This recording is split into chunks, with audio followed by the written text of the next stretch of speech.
Kupuj wodę Rodowita i zbieraj wilczki. Więcej na www.wilczki-rodowita.pl.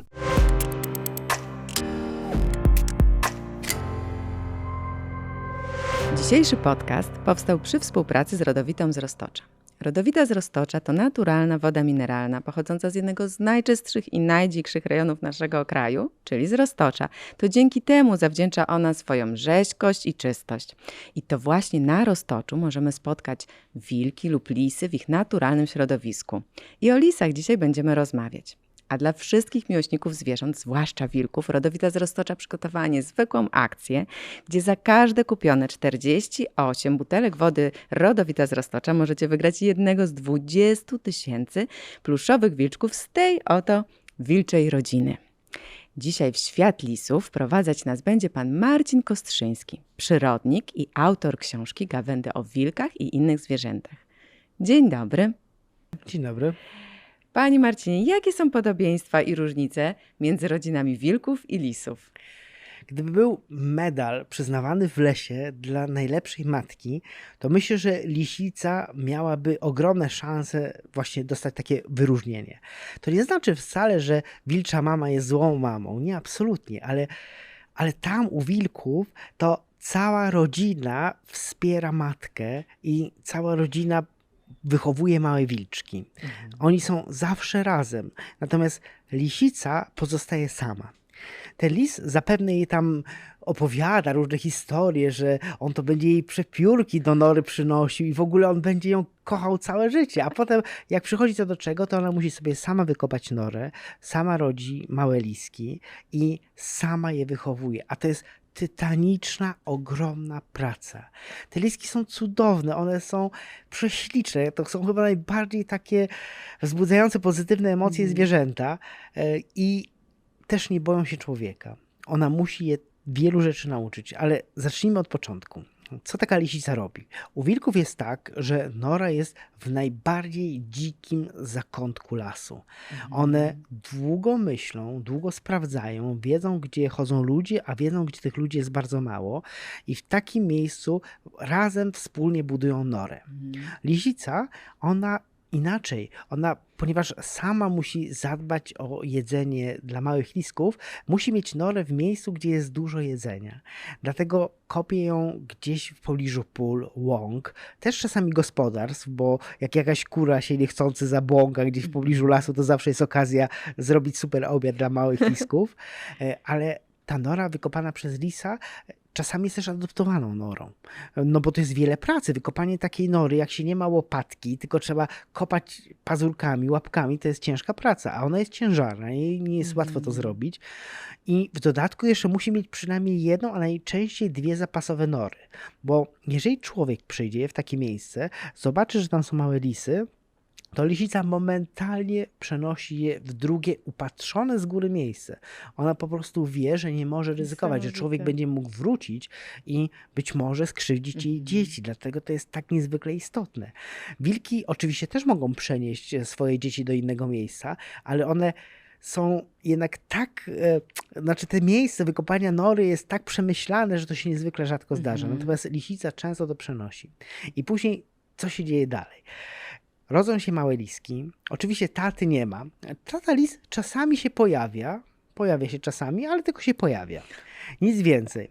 I ta mama musi codziennie znaleźć mnóstwo jedzenia, żeby wykarmić małe lisy.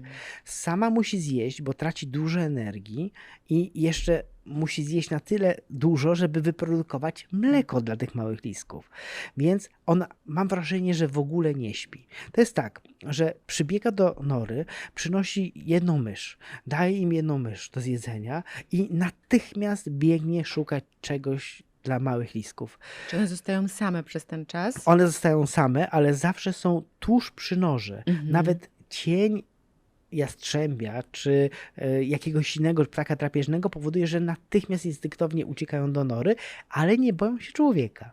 Jeżeli usiądziemy przy norze, nie będziemy się ruszać, ja to często robię, to taki mały lisek ciekawski lisek, potrafi podejść i powąchać but, ale patrząc prosto w twarz człowieka. Trzeba mieć tylko zmrużone oczy, bo jednak jak się otworzy oczy, to jakby piorun strzelił. On od razu ogon w górę i do nory. Od razu ucieka i potem z nory wygląda, zagląda, co to było, to się poruszyło, może mi się wydawało, może nie. To też taka ciekawość świata. Ale ta mama jak wraca, to jedyny moment, jak widziałem, kiedy ona zasypia, to jak karmi mlekiem młode. Na siedząco. Ona jest tak wykończona, wymęczona, że siedzi, przysypia lekko, one wtedy piją mleczko i naraz znowu zrywa się i biegnie dalej, bo ona wie, że ona musi kilometry całe przebiec każdego dnia, żeby zapewnić jedzenie swoim dzieciom. I to jest niezwykle ciężka praca, ale najbardziej wzruszające jest to, że ona jest tak wykończona, tak zmęczona, a jak one wypiją mleko, to jeszcze zaczepiają ją i mamo, pobaw się z nami, no weź trochę. I ona potrafi jeszcze wykrzesać z siebie trochę siły i z tymi dziećmi pobawić się chociaż odrobinę, bo one tak bardzo chcą się, bo to też są relacje.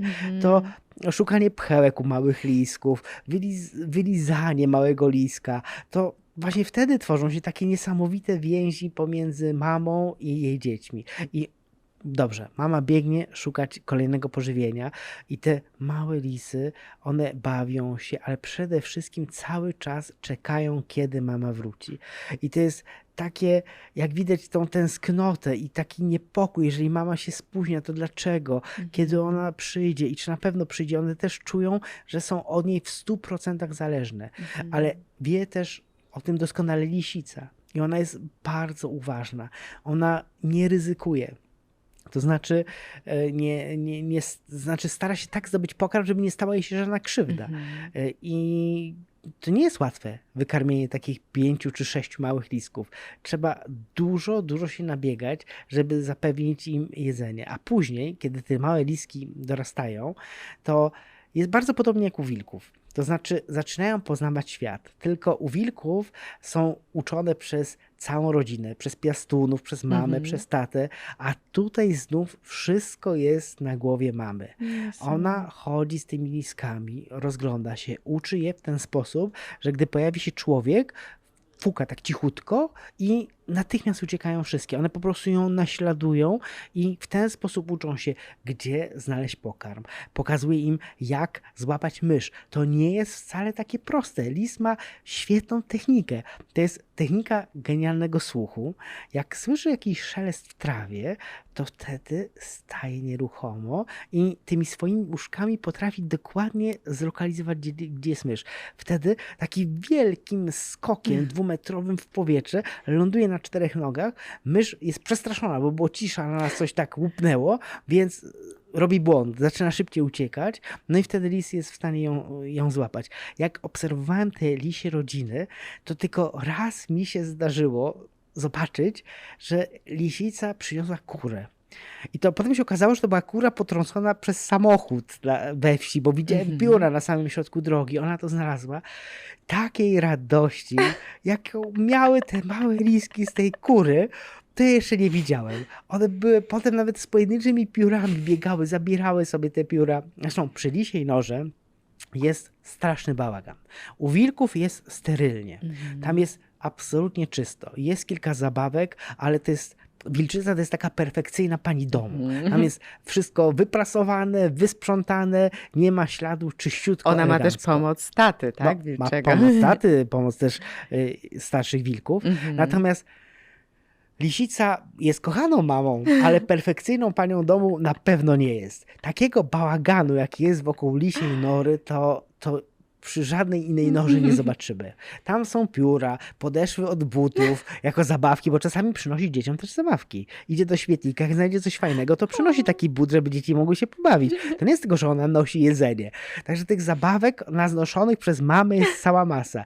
No i te dzieci oczywiście z tego korzystają, bawią się, tam wszystko jest pogryzione, no bo jednak ten czas trzeba jakoś tam mile spędzić. I no, często też niestety są jakieś worki foliowe albo śmieci, no bo tak czasami jest trudno znaleźć tyle pożywienia, żeby te liski były naprawdę dobrze i solidnie najedzone. Także raz zdarzyła się kura, a w pozostałych momentach to właściwie za każdym razem przynosiła myszy. I to jest właśnie taki znowu mit, który jest w społeczeństwie na temat lisów, że one duże szkody powodują, że zjadają kuropatwy, zjadają nie wiadomo co jeszcze. A z moich obserwacji wynika, że to wszystko opiera się na myszach. Całe przetrwanie tych małych lisków, małych dzieci opiera się na myszach, a taka myszka jest strasznie mała i ją złapać jest bardzo trudno. Co prawda lisica jest tak sprytna, że potrafi tych myszy za jednym razem złapać kilka, ale nie tylko przynosi myszy.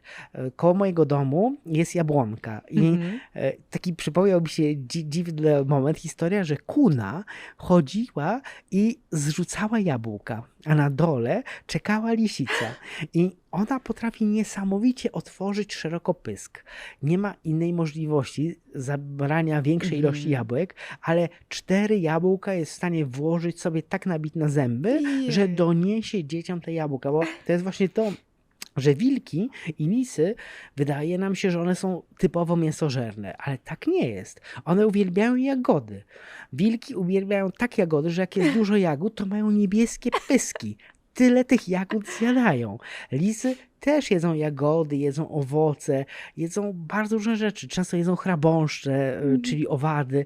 To nie jest tak, że one tylko polują i zjadają jakiś mięsny pokarm. Nie, one też potrzebują witaminy, tak samo jak my. Dlatego zdarza się, że lis potrafi zjeść na przykład kukurydzę. A zresztą wilki tak samo.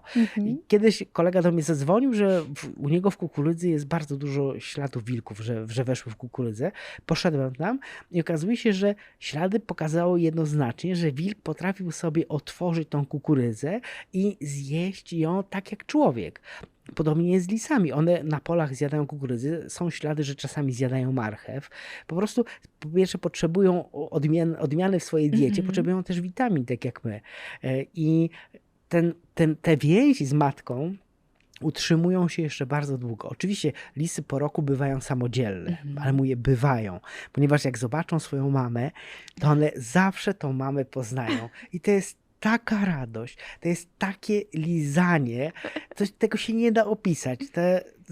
To nie jest tak, że to jest mama, ach może jakaś moja mama czy nie. Nie, każde zwierzę tą mamę do końca życia będzie pamiętało. Jak ją spotka w lesie, to ta radość jest nie do opisania. Tak samo jest u wilków, tak samo jest u lisów, tak samo jest u innych gatunków, a później, jak one już są trochę bardziej samodzielne liski, to jest właśnie ten czas nauki. Czyli z jednej strony mama musi powiedzieć im o wszystkim, czy pokazać im wszystko, nauczyć. I to też są specjalizacje, podobnie jak u wilków. Wilki mają swoiste kultury, to znaczy jest rodzina, która ma taką kulturę, że nauczyła się od swojej prababci polować na bobry. I to jest tajemna wiedza i tylko ta rodzina na Suwalszczyźnie potrafi na bobry polować. Inna, na przykład na Ukrainie, gdzie nie było jeleni, nauczyła się polować na łosie. I chociaż są teraz jelenie, są bobry, są inne gatunki, to u nich kultura mówi, że trzeba polować na łosie. Podobnie jest z lisami. Czyli lis, który wychował się w lesie, uczy swoje dzieci jeść jagody, polować na norniki i taki pokarm, który możemy znajdować, taki pokarm, który w lesie jest łatwo dostępny.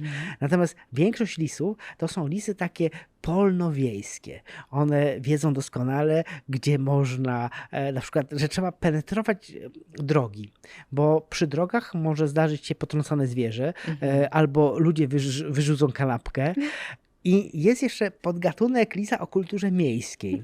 Taki, który wie doskonale, że w mieście jest spoko, bo w mieście nie ma myśliwych. W mieście co prawda są psy, ale można sobie z nimi poradzić, ale w mieście jest jeszcze tyle jedzenia. Można zjeść takie super smaki, czyli na przykład pizzę, niedojedzoną pizzę albo hot doga. No przecież taki smak to w lesie jest kompletnie niedostępny i wytworzyła się w Europie już właściwie, bo w dużych miastach taka populacja lisów, która doskonale sobie w mieście daje radę, wie jak w mieście przeżyć.